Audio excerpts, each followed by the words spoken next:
আমরা কলকাতা থেকে আসছি।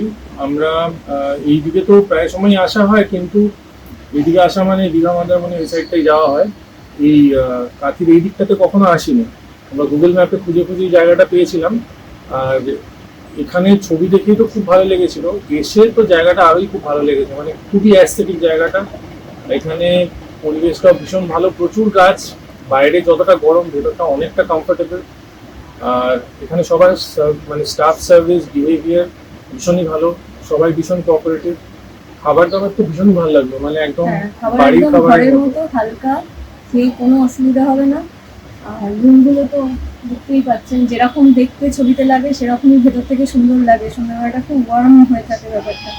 আর এদের প্রপার্টিটা ইটসেলফ খুব সুন্দর। ভেতরে একটা পুকুর আছে, প্রচুর গাছপালা আছে, ওখান থেকে ঘুরে মানে এই ভেতরে ঘুরেই সময় কেটে যাবে। পুকুরটা থাকার জন্য খুব সুন্দর একটা প্লেজেন্ট ঠান্ডা হাওয়া দেয়, যেটা এই জায়গাটার প্লাস পয়েন্ট, কারণ বাইরেটা প্রচন্ড গরম। তো যদি দীঘা মন্দারমণি থেকে একটু আলাদা কিছু এক্সপিরিয়েন্স করতে হয়, তাহলে তো এই জায়গাটা একদম রেকমেন্ড করি। আর এখানে থাকলে রাত্রেবেলায় একটু গেটের সামনে গিয়ে লাইট হাউস দেখাটা ম্যান্ডেটরি। হ্যাঁ, ভীষণ সবাই সুন্দর লাগে। বিকেলে লাইট হাউস দেখে, কিন্তু রাতে লাইট হাউসটা লাইভ থাকে এবং আলোটা ঘোরে, ওই সময়টা দেখা আলাদাই এক্সপিরিয়েন্স। থ্যাংক ইউ, খুব ভালো লেগেছে। আমরা এখানে তো আবার আসছি।